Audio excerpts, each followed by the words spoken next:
எல்லாருக்கும் வணக்கங்க. மறுபடியும் இந்த மெய்ப்பொருள் காண்க தளத்திற்கு உங்க எல்லாரையும் நான் வரவேற்கிறேன். இந்த பதிவுல ஸ்டீஃபன் ஆர் காவே எழுதின 7 habits of most effective people, அ அதிக ஆற்றல் வாய்ந்த மனிதர்களுடைய 7 பண்புகள், பழக்கவழக்கங்கள் அப்படின்னு சொல்லிட்டு ஒரு புக் இருக்கு. இத நான் நீண்ட நாட்களுக்கு முன்னாடி படிச்சிருந்தேன். அத பத்தி இன்னைக்கு நான் உங்கள்ட்ட சொல்லணும்னு நெனச்சேங்க. அதுல மொத்தம் 3 பிரிவுகள் உண்டுங்க. ஒண்ணு வந்து ப்ரைவேட் விக்டரி, அதில் ஒரு 3 தலைப்பு உண்டு. தென் பப்ளிக் விக்டரி, அதில் ஒரு 3 தலைப்பு உண்டு.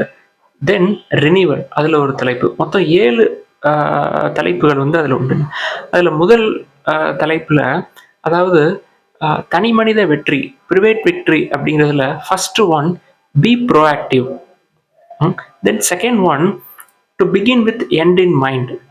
Third, put first thing first. இது மூணும் வந்து தனி மனித வெற்றி, ப்ரைவேட் வெற்றிக்கு தேவையான. ப்ரோஆக்டிவ் அப்படிங்கிறது என்னன்னா, முன் யோசனையோட செயல்படுறதுங்க. ரெஸ்பான்சிபிலிட்டி எடுத்துக்கிறது, செல்ஃப் அவேர்னஸோட இருக்கிறது, இக்னோரன்ஸ் இல்லாமல் இருக்கிறது.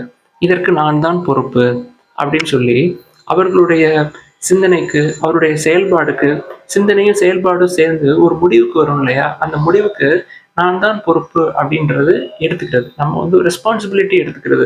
அது எந்த விஷயமா இருந்தாலும் சரி, கல்வியா இருந்தாலும் சரி, இல்ல உடல்நல கோளாறா இருந்தாலும் சரி, நான் வந்து தொடர்ந்து நல்ல உடல் நலத்தோட இருக்கணும் அப்படின்னா, அதற்கான பொறுப்புகளை நான் எடுத்துக்கிட்டு காலையில எந்திரிச்சு உடற்பயிற்சி செய்யணும், யோகா செய்யணும், அளவான உணவு சாப்பிடணும், 8 மணி நேரம் தூக்கம் வேணும், குடும்பத்தோட 8 மணி நேரத்தை செலவு பண்ணணும், தென் அலுவலகத்துல போய் 8 மணி நேரம் அலுவலகத்துக்காக நம்ம வேலை பார்க்கணும் அப்படின்றத எல்லாத்தையுமே முன் யோசனையோட செயல்படுறது, அவரோட கட்டுப்பாட்டுல அவர்களை வச்சிருக்கிறதுங்க. அதுதாங்க பி ப்ரோஆக்டிவ் அப்படிங்கிறது. தென் இரண்டாவது வந்து begin with end in mind. இந்த begin with end in mind அப்படிங்கிறது என்னன்னா, நோக்கம்.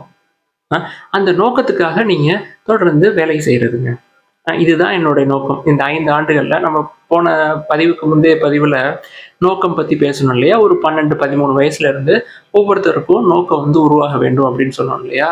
அந்த நோக்கத்தை உருவாக்கி கொண்டு அதற்கான வேலையில தொடர்ந்து ஈடுபடுறது. ஃபோக்கஸ், அந்த நோக்கத்தை நோக்கி ஒரு தொடர் உழைப்பை வந்து நம்ம செலுத்தணும் அப்படின்னா அதற்கான முன்னேற்றம் நம்மளுக்கு கிடைக்கும். இது வந்து 2வது தலைப்பு. தனி மனித வெற்றிக்கு 2வது முக்கியமானது வந்து உங்களோட நோக்கம். டு பிகின் வித் எந்த செயலை செஞ்சாலும் சரி, இதுதான் என்னுடைய நோக்கம். அந்த நோக்கத்திற்கு தேவையான உழைப்பை நீங்க செலுத்தினீங்கன்னா அதுதாங்க to begin with end in mind. Then third, அதாவது ப்ரைவேட் விக்டரியில, தனி மனித வெற்றியில, ப்ரைவேட் விக்டரி, தனி மனித வெற்றிக்கு 3வது விஷயம் என்னன்னா, புட் ஃபர்ஸ்ட் திங்ஸ் ஃபர்ஸ்ட். முதல்ல எந்த விஷயத்தை செய்யணும், ப்ரியாரிட்டைஸ் பண்றது, இம்பார்ட்டன்ஸ் கொடுக்கறது. Importance and prioritise are very important. எப்படி அப்படின்னா, தேவையில்லாத வேலைகளை பண்றது, காசிப்ஸ், புரளி பேசுறது, அதெல்லாம் விட்டுட்டு எது தேவை, அந்த தேவைக்கு நம்ம ஒரு நாளைக்கு எவ்வளோ செலவு பண்ணணும், ஒரு நாள் நம்மளுக்கு ஒரு 10 வேலைகள் இருக்கு அப்படின்னா, முதல்ல உங்களோட உடல் நலத்துக்கு நீங்க முதல் முக்கியத்துவத்தை கொடுக்கணும். உடல் நலம் இல்லைன்னா அன்னைக்கு வந்து உங்களோட அலுவலகத்துக்கு போக முடியாது. மாணவர்கள் கல்வி படிக்கிறதுக்காக பள்ளிக்கு போக முடியாது. அப்போ உடல் நலத்துக்கு முதல் முக்கியத்துவத்தை கொடுக்கணும். உடல் நலம் எதோட நேரடி தொடர்பு உடையது? அது முதல் நாள் நல்லா தூங்கியிருக்கணும், நல்ல ஆரோக்கியமான உணவு இருக்கணும், அவங்களோட சூழல் நல்லா இருக்கணும், குடும்ப சூழல் நல்லா இருக்கணும். இதுதாங்க ப்ரியாரிட்டைஸ் பண்றது. அதாவது உங்களோட நோக்கம் வந்து கல்வி, கல்வியில நல்ல மதிப்பெண், தென் வேலை. அந்த நோக்கத்தை அடைகிறதுக்காக இந்த கல்வி எவ்வளோ முக்கியம் அப்படின்றத முதல்ல தெரிஞ்சுக்கிட்டு அதற்கு முதல் முக்கியத்துவம் கொடுக்கணும். நீங்க வந்து படிக்கக்கூடிய நேரத்துல ஒரு நாளைக்கு 5 மணி நேரம், 6 மணி நேரம் தேர்வுகளை வச்சுக்கிட்டு விளையாட செல்வது நல்லது. பட் டிவியில நீங்க உட்காந்து கேம்ஸ் விளையாடுறதா இருக்கட்டும், இல்லை உட்காந்து மொபைல் ஃபோனில் வீடியோஸ்க்காக அதிக நேரத்தை ஸ்பெண்ட் பண்ணுறதா இருக்கட்டும், ப்ரியாரிட்டைஸ் அப்படிங்கிறது எது தேவை, எதற்கு அதிக நேரத்தை செலவு பண்ணணும், எதற்கு வந்து குறைவான நேரத்தை செலவு பண்ணணும், எதுக்கு நேரத்தை செலவு பண்ணக்கூடாது அப்படின்றத தெரிஞ்சுக்கிறதாங்க புட் ஃபர்ஸ்ட் திங்ஸ் ஃபர்ஸ்ட்.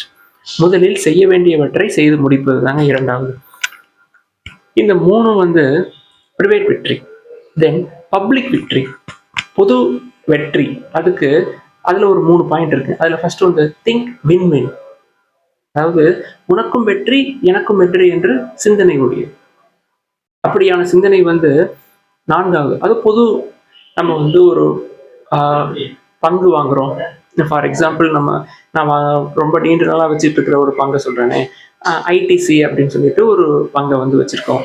அந்த கம்பெனி வந்து டெவலப் ஆக உங்களோட உங்களோட தொகையும் நீங்க முதலீடு பண்ண தொகையும் சேர்ந்து டெவலப் ஆகும். அது ஒரு ஒரு 5 ஆண்டுகளுக்கு முன்பு அது ஒரு சாதாரண ஆஹ், ஒரு டொபாக்கோ கம்பெனியா இருந்து இன்னைக்கு 5 பிரிவுகள்ல இருக்கிறாங்க. அதாவது நீங்க ஒரு 10 ஆண்டுகளுக்கு முன்னாடி அந்த நிறுவனத்தோட பங்கை வாங்கியிருந்தீங்கன்னா அன்னைக்கு அதோட செயல்பாடுகள் வேற. 10 ஆண்டுகள்ல அந்த நிறுவனம் எவ்வளவு வளர்ந்துருக்குதோ அதே அளவு நீங்கள் 10 ஆண்டுகளுக்கு முன்பு முதலீடு பண்ண பணம் வந்து அதே மாதிரி வளர்ந்துருக்கும். இன்னைக்கு வந்து அவங்க 5 கம்பெனியா இருக்கிறாங்க. அன்னைக்கு டொபாக்கோ கம்பெனியா இருந்தாங்க, இன்னைக்கு ஹோட்டல் பிசினஸ் வச்சிருக்கிறாங்க, பேப்பர்ஸ் அண்ட் போர்ட்ஸ் வச்சிருக்கிறாங்க, தென் ஐடிசி இன்ஃபோடெக் வச்சிருக்கிறாங்க, தென் ஐடிசி ஃபுட் பிஸ்னஸ் ப்ளஸ் உங்களோட ஐடிசி நம்ம ஃபர்ஸ்ட் டைம் டொபாக்கோ கம்பெனியாக இருக்குதுங்க. இது உங்களுக்கு புரியணுங்கிறதுக்காக இதை சொன்னேன். இது போக ஒரு ப்ராஜெக்ட் பண்ணுறீங்க, 5 பேர் சேர்ந்து நீங்கள் அந்த ப்ராஜெக்ட் பண்ணுறீங்க, டீமாக பண்ணுறீங்க. ஒவ்வொருத்தரும் இந்த சிந்தனையோட நீங்கள் வந்து செயல்படணும். 5 பேர் சேர்ந்து அந்த ப்ராஜெக்ட் லீடருக்கு நீங்கள் ஒத்துழைப்பு கொடுக்குறீங்க, அவர் சொன்ன வேலையை முடிக்கிறீங்க அப்படின்னா அது ஒரு குழு வெற்றி. அதுதாங்க கூட்டு வெற்றி. அவங்களுக்கு வெற்றி, நமக்கு வெற்றி. அடுத்தது அதாவது பொது வெற்றியில 2வது. மொத்தத்துல பாத்தீங்கன்னா இது வந்து 5வது தலைப்புங்க. Seek first to understand then to be understood. Seek first to understand then to be understood. முதல்ல நீங்க புரிஞ்சு கொள்றது, சரியா? அதுக்கப்புறம் புரிய வைக்கிறது. இதுதான் வந்து 5வது. இப்ப நான் பாடம் நடத்துற பாயிண்ட் ஆஃப் வியூல சொன்னேன்னா, நான் பசங்களுக்கு போய் பாடத்தை சொல்லி கொடுக்குறேன்னா முதல்ல அந்த விஷயம் நான் முதல்ல உள்வாங்கிக்கணும். அதை எனக்கு முதல்ல புரியணும். அதற்கப்புறம் தான் நான் அவங்களுக்கு புரிய வைக்க முடியும். இப்படி இதை சொல்லலாம். இன்னொரு விதத்துல நீங்க சொல்லணும்னா, ஒரு டீமா நீங்க ஒர்க் பண்றீங்கன்னு வச்சுக்கோங்களேன். 5 பேர் இருப்பீங்க, உங்களோட லீடர் இருப்பாரு. முதல்ல லீடர் என்ன சொல்றாரோ அதை முதல்ல உள்வாங்கிக்கணும் 5 பேரும். அதற்கப்புறம் அதற்கு கீழே இருக்கிற 5 பேர் ஒவ்வொருத்தரும் இன்னொருத்தவங்க சொல்றத விஷயங்களை கேட்டுக்கணும். Understand, right? அவங்க சொல்றத புரிந்து கொள்ளணும், அவங்கள வந்து சொல்ல விடணும். Listening, understand listening. அவங்க சொல்றது லிசன் பண்ணிட்டு அதற்கப்புறம் நீங்க உங்களோட கருத்துக்களை சொல்லணும். இப்ப குழந்தைகளுக்கு சொல்லணும், 13-14 வயசுல இருக்கிறீங்க, வீட்டுல இருக்கீங்க அப்படின்னா அம்மா அப்பா வீட்டுல வந்து என்ன சொல்றாங்களோ அதை முதல்ல கவனிக்க வேண்டும். அவர்கள் சொல்றதை கவனிச்சுட்டு அதுக்கப்புறம் நீங்க சொல்ற விஷயம் நல்ல விஷயமா இருந்தா உங்க மைண்ட் ஆட்டோமேட்டிக்காவே அது ப்ராசஸ் ஆகி உங்களோட செயல்பாடுகள் எல்லாமே கூர்மை அடையும். ஸோ அதுதான் seek first to understand then to be understood. So இதுதாங்க வந்து 5வது விஷயம். இது வந்து பொது வெற்றி.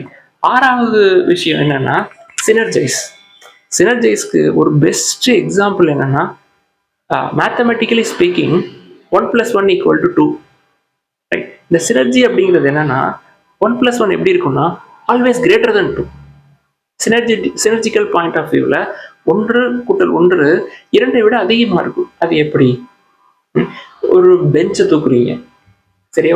நாங்கள் மாணவர்கள்ட்ட சொல்றப்ப கிளாஸ்ல பெஞ்ச் அரேஞ்ச் பண்றது, மற்ற ஃபங்க்ஷனுக்காக பெஞ்ச் எல்லாம் தூக்கி போடுறோம் இல்லையா? அந்த பெஞ்சை ஒரு ஆளா தூக்கணும்னா அதை தூக்க முடியாது. ஆனா 2 பேரா சேர்ந்து தூக்குறப்போ மிக எளிமையாக அதை தூக்கி விடலாம். கூட்டு இயக்கம் சினர்ஜைஸ் அப்படிங்கிறது ஒரு கூட்டு முயற்சியினால கிடைக்கக்கூடிய ஒரு இயக்கம். அதை தாங்க வந்து சினர்ஜைஸ் அப்படின்னு சொல்லுவாங்க. 2 பேர் சேர்ந்து ஒரு கடினமான வேலையை செஞ்சு எளிமையா முடிக்கிறது. அதனால உங்களுக்கு டைம் சேவ் ஆகும், எனர்ஜி சேவ் ஆகும், முக்கியமா வேலை முடியும். ஒரு குறிப்பிட்ட நேரத்துல வேலையை முடிக்கிறதுக்கு இந்த கூட்டு இயக்கம் வந்து ரொம்ப ரொம்ப முக்கியம். அதாவது நம்மளோட மனித சமூகம், இந்த ஹோமோசாப்பியன்ஸ் அப்படின்னு சொல்றோம் இல்லையா, மற்ற எல்லா உயிரினங்களை விட நம்ம வந்து ரொம்ப வேகமா முன்னேறி மேல வந்துட்டோம். அதிகமான புதிய கண்டுபிடிப்புகள்லாம் கண்டுபிடிச்சு தங்குறதுக்கு நம்மள மாதிரி அற்புதமான வீடுகள், வாகனங்கள் போறதுக்கு வர்றதுக்கெல்லாம் வேற எந்த உயிரினங்களும் தயாரிக்கல, சரியா? நம்மளோட கூட்டு முயற்சி தான் நம்மளை வந்து இவ்வளவு தூரம் மேல கொண்டு வந்திருக்குதுங்க. ஸோ சினர்ஜைஸ் அப்படிங்கிறது நீங்க சிம்பிளா ஞாபகம் வச்சுக்கலாம். ஒரு கூட்டு முயற்சி. முயற்சியில ஒருவருடைய முயற்சி கூட்டல் இன்னொருடைய முயற்சி எப்படி இருக்கும்னா 2 பேரோட முயற்சியை விட அதிகமா இருக்கும். அதுதாங்க 1+1 greater than 2 அப்படின்னு சொல்லலாம். தென் லாஸ்ட் ஒன் ஷார்பன் த சா, அதாவது ரெனியூவல், ரெனியூ பண்ணிக்கிறது, கூர்தீட்டி கொள்றது, ரம்பத்தை கூர்தீட்டி கொள்ளுதல். இந்த மூணாவது விஷயம் இருக்கு இல்லையா, மூணாவது தலைப்பு.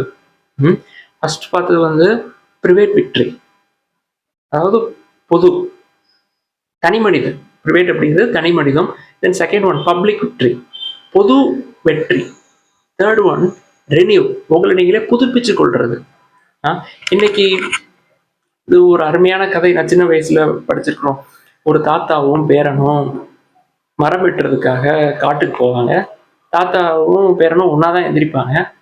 பேரன் வந்து உடனே அவரோட கோடாலியை எடுத்துக்கிட்டு அவரு கிளம்பிடுவார் பேரன் ஃபர்ஸ்ட். தாத்தா என்ன பண்ணுவாரு, பொறுமையா எந்திரிச்சு ஒரு 2 மணி நேரம் அந்த கோடாலியை வந்து ஷார்பன் பண்ணுவார், கூர்த்திட்டுவார். கூர்த்திட்டு அவர் போய் மரம் வெட்ட போவார். சில மணி நேரங்கள் தாமதமாக தான் போவார். மாலை பொழுதுல அவங்களோட பேரன் நீண்ட நேரம் அந்த மரத்தை வெட்டிக்கிட்டே இருப்பான். ஒரு மாலை பொழுது சூரியன் அஸ்தமனம் ஆகிறதுக்கு முன்னாடியே அவர் கிளம்பி வந்துடுவார். மொத்தத்தில் பார்த்தோம்னா பேரன் எவ்வளவு மரத்தை காட்டில் வந்து வெட்டி எடுத்துட்டு வந்திருக்கானோ அதை விட தாத்தா அதிக மரங்களை வந்து எடுத்து வந்திருப்பாரு. இது ஒரு கதை. இந்த கதையில என்ன தெரியுதுன்னா, ஒரு வேலை செய்யணும், அந்த வேலையை செய்யறதுக்கு எது முக்கியம் அப்படின்றத அந்த தாத்தா நல்லா தெரிந்து வச்சுக்கிட்டு ஒரு குறிப்பிட்ட அளவு நேரத்தை அந்த கோடாலியினுடைய முனையை வந்து தீட்டுறதுல ஒரு குறிப்பிட்ட நேரத்தை அவர் செலவு பண்றார். ஸோ இது எதுக்கு சொல்றேன்னா, ஒவ்வொரு நாளும் நம்ம வந்து நம்மளோட ஸ்கில்ஸை அப்டேட் பண்ணிக்கிட்டே இருக்கணும் அப்படின்றதுக்காக இது சொல்றோம். நீங்க எந்த துறையில வேலைக்கு போகிறீங்களோ அந்த துறையில புதிய புதிய கண்டுபிடிப்புகள் எல்லாமே நம்மளுக்கு தெரிஞ்சுக்கணும். ஸோ இதுதாங்க இந்த 7 விஷயம். ஸோ இந்த 7 விஷயத்துல முதல் 3 விஷயம் என்னன்னா, be proactive, first thing, right. Begin with end in mind, ரெண்டாவது. Third, put first thing first. இது மூணுமே பிரைவேட் விக்ட்ரி, தனி மனித வெற்றி, ரைட். தென் அடுத்த 3 பப்ளிக் விக்ட்ரி. பப்ளிக் விக்ட்ரியில first one think win win, உனக்கும் வெற்றி எனக்கும் வெற்றி என்ற சிந்தனைங்க. தென் 5வது seek first to understand then to be understood. சரியா, முதல்ல புரிஞ்சுக்கணும், தென் புரிய வைக்கணும். இதுக்கு ரொம்ப முக்கியமான ஸ்கில் என்னன்னா லிசனிங் ஸ்கில், ரைட். தென் 6th ஒன் சினர்ஜைஸ். சினர்ஜைஸ் தான் உங்களுக்கு எளிமையாக ஒன்று சொன்னோம் இல்லையா, 1+1 greater than 2. எஃபர்ட் மேத்தமெட்டிக்கல் கிடையாது, எவ்வளோ எஃபர்ட், ஒருத்தர் போடுற எஃபர்ட் ப்ளஸ் இன்னொருத்தர் போடுற எஃபர்ட் அது 2 விட அதிகமாக இருக்கும். தென் 7வது, அதாவது 3வது தலைப்பு இல்லை முதல் ஒன்று வந்து என்னன்னா ரெனிவல். ரெனிவலில் தான் நம்ம என்ன பார்த்தோம், ஷார்பன் த சா, ரைட், ரம்பத்தை கூர்தீட்டி கொள்ளுதல், ரைட். இந்த 7ம் அது அதிக ஆற்றல் வாய்ந்த மக்களுடைய பண்புகள், பழக்க வழக்கங்கள் அப்படிங்கிறதுல ஸ்டீஃபன் ஆர்காவே இது எழுதியிருக்கிறார் book, 7 Habits of Most Effective People அப்படின்னு சொல்லிட்டு. ஸோ இந்த புக்கு உங்களுக்கு கிடைச்சா கண்டிப்பாக வாங்கி படிச்சு பாருங்க. ரொம்ப எளிமையாக இருக்கும், தமிழ்லையும் உண்டு ஆங்கிலத்திலையும் உண்டு. படித்து பார்த்துட்டு ஒரு நோட்ஸ் மாதிரி எடுங்க. நீங்கள் அன்றாடம் செய்யக்கூடிய வேலைகளில் அவர் சொன்ன 7 பாயிண்ட் வந்து தொடர்புபடுத்தி பார்த்துக்கொள்ளும். சரியா. ஸோ அடுத்த காணொலியில் இன்னொரு தலைப்பில் உங்களை எல்லாரையும் நான் சந்திக்கிறேன். எல்லாருக்கும் நன்றி.